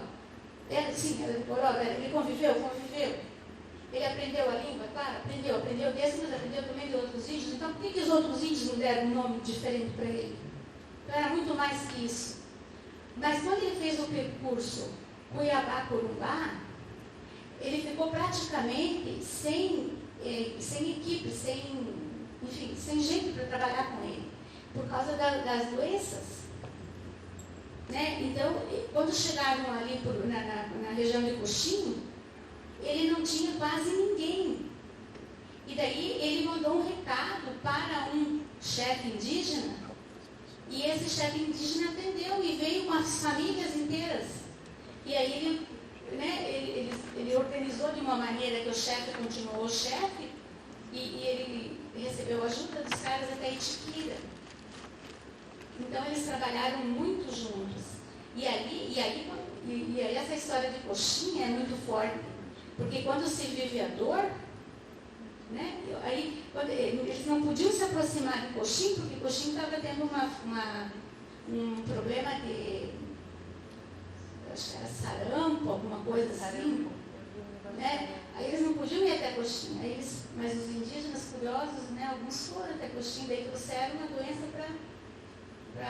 para os indígenas, e ali morreu um monte de indígenas. E aí tinha todo um problema de fazer funeral, que era 3 meses, 4 meses de funeral para cada morto, né? E agora você imagina como é que foi isso. Daí ele participou daquilo tudo com todo esse tempo, e todos os poucos militares que estavam com ele e tal. Então eles viveram situações muito difíceis. E aí aquilo criou um laço de respeito, né? Para dar continuidade a isso. Por isso que tem essa... E a Rosa Bororo é outra história que um dia eu te conto. Muito obrigada. Tem uma dissertação de mestrado. Posso já deixar aqui, que aí já responde. Então, tem uma dissertação de mestrado orientada pela professora Maria de Fátima Costa. Então, o programa de pós-graduação de História aqui já tem alguns trabalhos assim, importantes a respeito de Rondon e dos povos indígenas, mesmo dentro da cartografia, você citou a Facosta, né? E aí até teve um trabalho que você foi banca, da Flávia, né? Sobre as expedições demarcadoras. E então tem boas já referências a respeito dessas cartografias. E Rondon, recentemente, o governo do Estado até, assim, no ano passado, tem feito uma série e publicou recentemente, até eu fui convidada pelo prêmio Rodrigo Romero Franco, e uma das jovens foi, eles está todo em CD, está tudo copiado, todos os relatórios, né, do Rondon, e então é uma documentação super acessível, ela pode ser acessada online, teve 100 exemplares publicados, a gente, até o Departamento de História ganhou alguns, e tem um documentário também muito interessante do Cacá de Souza, que é a Rondon e a cartografia. Aí eu uso muito ele nas minhas aulas, eu sou professora Tereza, desculpa, não apresentei, do Departamento de História e professora de História de Mato Grosso. E a gente usa muito esse material. E aí eu achei muito interessante, né, como você está colocando essa memória toponímica, eu lembro de Carlos Rosa, topônimo, né, é um nome assim, que assusta um pouco no primeiro momento, os etnônimos, os topônimos, e aí gostaria de trouxe para essa discussão do Congresso na cartografia, né?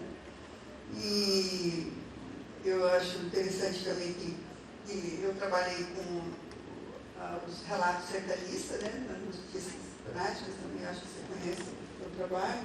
E lá, essa toponímia indígena, ela é muito forte, eu acho interessante, porque a gente perceber o reconhecimento dessa ocupação indígena, porque ele fala assim, sertão do Gentil Gororo, reino dos Pareci, né? Está lá naquele mapa que você conhece muito bem.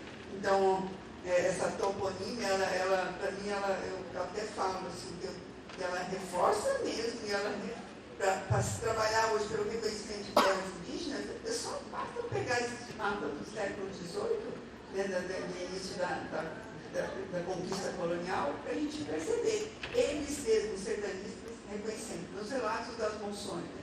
Então, essa toponímia também ela é muito interessante, porque ela remete ao patrimônio imaterial, com força mesmo, porque se Cuiabá, né, ficou uma memória, né? Ainda bem que Cuiabá, que era Senhor, Bom Jesus de Cuiabá, nomeado em homenagem ao Bom Jesus, que é o 1º de janeiro, que foi a fundação da vila, foi o 1º de janeiro de 1727, veio o capitão-general de São Paulo, funda a vila, institui aqui, e aí, com o tempo, acabou ficando, então, Cuiabá. Graças, né? Eu acho isso muito importante, poder ter permanecido essa memória que remete ao indígena e remete ao patrimônio material, né? Que significa lugar de pesca com flecha-arpão, o lugar de onde encontra a flecha-arpão. Então, aí já remete uma relação com o rio, né? A pesca. Aí tem o Ipuebo, que é o córrego das estrelas, né? Que eles fazem referência também a isso. Então, interessante também a gente pesquisar a toponímia indígena que permanece e o que isso remete a uma memória de relação de saberes, né, de prática. Né? Nesse sentido também eu vejo que o trabalho de Rondon pode contribuir com isso. Né? Então, quando se fala assim, vazio, vocês estão falando de um vazio ainda de uma demarcação, é claro, que é um cartógrafo, porque a pressão, então, essa área central aí do Mato Grosso, sempre o encontro com os indígenas é muito relatado, né? E nessa área aí do Tapajós, Juruína, Telefris, Puanã, ela é povoadíssima, é uma diversidade incrível. Né? E aí, com a borracha, isso volta, aparece assim, esses conflitos, como você disse, essa documentação narra, é uma narrativa de conquista, de resistências, né, para realmente esse vazio, ele não está vazio de forma alguma e é um espaço de grandes resistências. Né? E quando eles estão narrando isso, que você falou muito bem, né, que tem muitos relatos dos povos, aí vem os saberes, né? Porque o Rondon se apropriou fortemente dos saberes dos Pareci, né? Dos Bororos, até por isso é interessante que ele reconhece isso, apropria e usa fortemente os saberes dele para construir essas linhas, para sustentar com caça, com pesca. E lá ele escreve isso, né? Os saberes da caça, da pesca, de várias outras estratégias de uso das roças, né? Então é uma riqueza para a gente reconhecer os saberes, né?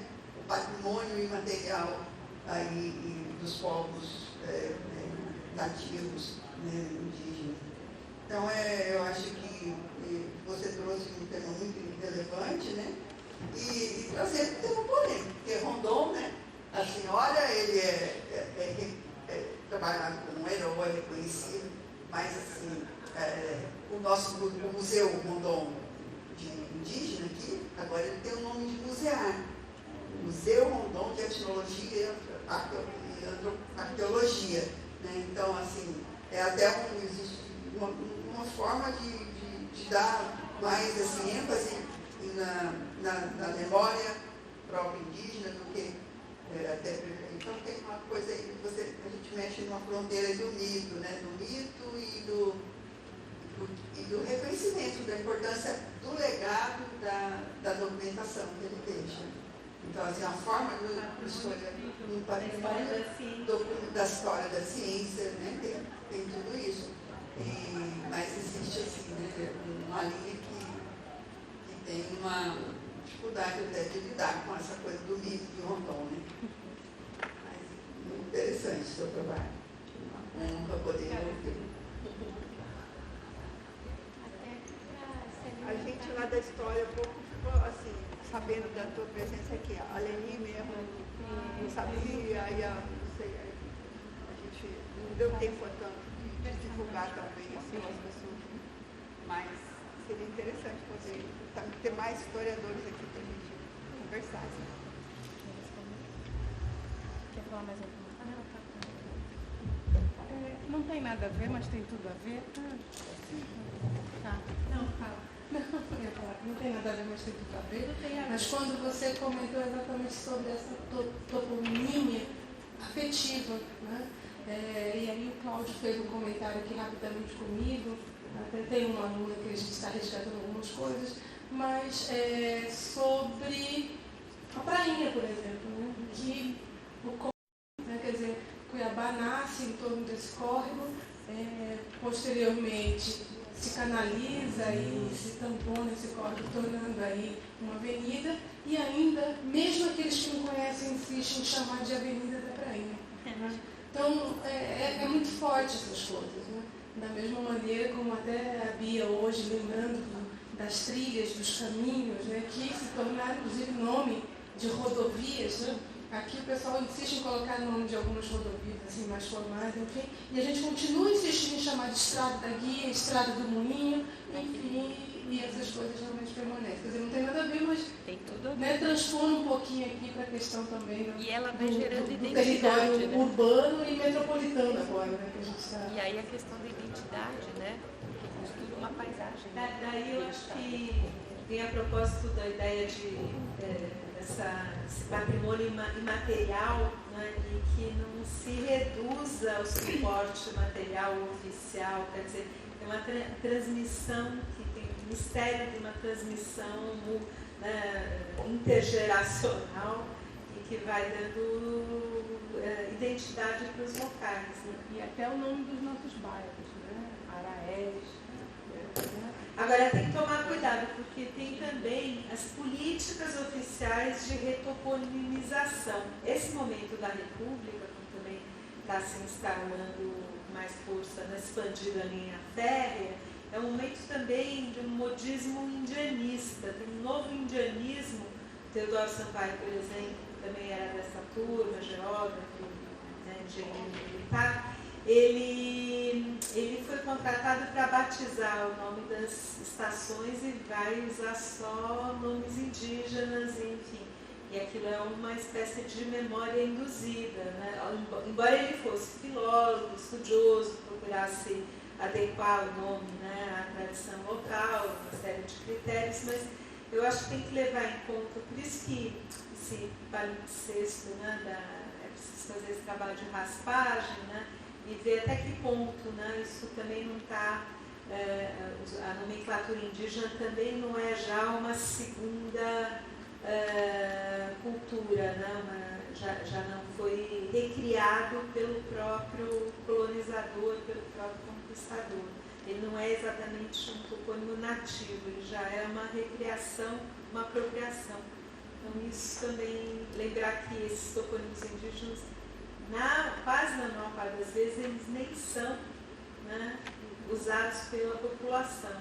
Então, esse processo de como é que o topônimo indígena vai ser escolhido e também servir, né, de marcador espacial, eu acho que tem muita coisa para se fazer. E esses relatórios que eu li da Comissão Rondon, como esse tem outras dezenas de relatórios, são uma fonte incrível para entender assim, as lógicas. Eu quis chamar mais atenção para isso, para a necessidade de fazer esse trabalho de decupagem fina, né, para entender as motivações. Então a gente também fica reiterando, isso é um saber local que foi transmitido para o colonizador, mas essa transmissão ela não é uma transmissão pacífica, é uma transmissão que se faz no embate, em certos momentos. Esse momento da instalação da linha telegráfica é um momento crucial. Quer dizer, eu acho que eu entendi muito, na verdade eu fiz isso que eu apresentei aqui, foi uma aventura, porque eu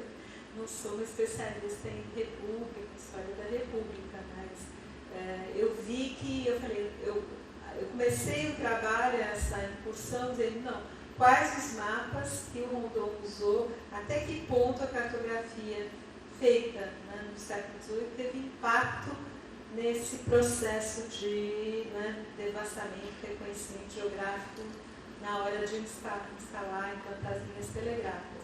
E eu vi que a coisa resultou em controvérsias, quer dizer, não é simples, embora eles tenham usado, embora eles, com certeza, ele usa outros 2 ou 3 mapas também produzidos no início do século XIX, e faz isso que eu achei curioso, né, só para exclui os viajantes estrangeiros. Então não aparece nenhum viajante estrangeiro, assim, é um território completamente, né, usado e devassado pelos brasileiros já nativos. Né? Eu achei curioso isso. Mas é muito difícil, assim, porque o topônimo ele também não tem... O que permanece é o que está na memória afetiva, né? Eu acho que isso tem... O que vai ganhando significação social, né? Então, mas muito aí. Talvez o interessante é entender por que os topônimos desaparecem, né? Entender por que eles não... Se é por uma rejeição da comunidade, não é? Se é porque eles acabam, enfim, não, né, servindo como marcadores de identidade. Né? De qualquer jeito, acho que esses rastros toponímicos falam muito. A Rosa Bororo, por exemplo, ela aparece muito no relato do Pirineus. Né? Quando ele encontra com o filho da Rosa Bororo, é uma aventura, um momento especial do relato. Né? Então, também é muito interessante isso. Eu preciso ler o trabalho da aluna da Fátima, mas eu sei que existe em torno dessa Rosa Bororo uma série de mitologias, né, fundadoras, até românticas, uma espécie de... Né, a Índia que, né, tem um papel assim como a Catarina Paraguaçu, quase, né, uma espécie de matriarca local. E é curioso ver como é que o Rondon também, né, reforça isso, e isso esteve presente também no cotidiano, né, das expedições nesse momento. Encontrar ela lá no Bacaí. Oi? A Rosa Bororo, ela vai lá para a área do Bacaí, Bacaí, de casa. Isso, Bacaí, que é essa região onde o Pirineus andou, né? Ela era da região de Corumbá, não? Ela era dessa região. Do Pantanal. Do Pantanal. Ela foi trazida para Cuiabá para ser usada para uma estratégia de pacificação, isso em 1880, né? Como um projeto chamado de pacificação. Aí ela aprendeu a língua, aí a ideia é que ela voltasse para a aldeia e atraísse os bororos para vir para a cidade nesse processo de pacificação. Convencesse eles que dizer que aqui era muito bom, que eles deixassem de ser selvagens, né? Mas ela faz o contrário. Ela chega lá, tira a roupa, deixa a roupagem, tudo que ela... E volta e vai nessa aldeia dos Bacaís. E encontram ela lá no Bacaí. E o Pirineus que encontra ela, eu vi no relatório, tem uma celebração, quer dizer, não encontra com ela, encontra com o filho, com os descendentes dela.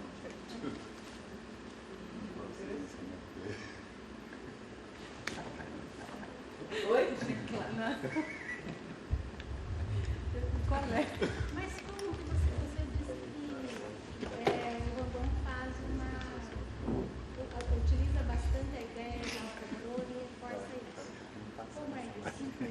Ele fala dela nessas conferências, ele termina a conferência dele lá nesse Estado de Fênix, são 3 conferências que ele dá, acho que esse é um material que você certamente tem, eu contei nas nossas bibliotecas, mas ele termina saudando a Rosa Bororo, dedicando a aventura das expedições à Rosa Bororo. Então eu acho que é um mito, obviamente o Rondon tem clareza que ele está construindo também uma narrativa. Né? Porque o que eu sei é que ele consegue uma chalana, Uma lancha, e ele coloca esse nome, Rosa Bororo. Tem inclusive fotos E dessa essa lancha, ela percorre o Rio Cuiabá, São Lourenço e o Rio Vermelho, que é o que vai na região. E ela faz a compra de alguns produtos agrícolas que os bororos conseguem produzir. E ele incentiva, então, essa produção agrícola, inclusive na aldeia indígena, que é militar, né, uma aldeia militar, Tereza Cristina, e incentiva essa comercialização e essa produção agrícola, porque ele quer fazer a integração do trabalhador nacional. E aí essa lancha tem esse papel de fazer essa comercialização, levar ferramenta, trazer mercadorias agrícolas e fazer, porque não adiantava produzir um excedente lá se não tinha como vender aquilo, né? E não tinha estrada, não tinha que fazer alguma coisa. Mas é o mesmo papel de pacificadora e agora, digamos assim, de articulação comercial, né? Isso. Então essa lancha era um equipamento importante nessa política que ele pretende desenvolver. E aí ele coloca a Rosa Bororo. Ele reinventa, não, e digamos de certa maneira, né, revivifica, né? E é muito interessante, como estratégia da memória, né? Eu acho que ele tinha, eu não sou uma especialista e tem realmente dezenas de trabalhos interessantes sobre o Rondon, mas e essa é a minha primeira aproximação, na verdade, com a obra dele, mas eu acho espantoso, assim, primeiro ele morreu bem velho, né? Assim, acho que 58 ele morre, né? 53. Logo depois do mapa. 53. De qualquer jeito, ele é bem longevo. Eu vi que ele chega a fazer palestras no exterior, quer dizer. Hã? Outro parente. Prazer. Tio da avó. Rondon. Que bom. Avó. Não, então, eu acho isso fascinante, não só a essa autoconsciência que ele tinha do seu lugar, né, na construção de uma história do Brasil, e uma história territorial do Brasil. Tem o trabalho da Laura Tunes Maciel, conhece? A Da Nação Laura. por um Fio, né? Ela é daqui. Tunes Maciel. Que é sobre as linhas telegráficas, né? A Nação por um Fio. É como que a nação se apropriou dessa coisa da construção das linhas telegráficas, né? Do fio da telégrafa. Ela faz essa analogia. A nação por um fio. Aí trabalha com as construções. Aí tem aqui também o Elias Bicho, que tem alguns trabalhos sobre condomos, produzidos pela UNB, até seu mestrado, doutorado, também nessa linha. Ele como, dentro da República, o discurso dele, como um construtor dessa coisa da nacionalidade, na primeira, logo no início da República. E eu acho que eu trouxe um pouco, eu não vi isso nem dos trabalhos da Laura, eu consultei, esse último não. Mas é como ele também está conectado com esse debate que é sobre a partilha do continente africano, da disputa com os portugueses, quer dizer, ele visava que essa produção ela tem que ter uma transcendência que ultrapassa, sabe, o debate nacional. Então ele se apresenta nas sociedades na França, né, ele faz uma conferência na Sorbonne, né, nos Estados Unidos, Roosevelt, nos Estados Unidos, Nova York, né?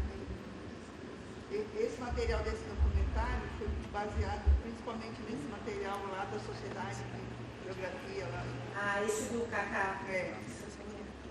Está online? Não é fácil de acessar. Posso conseguir uma cópia para você?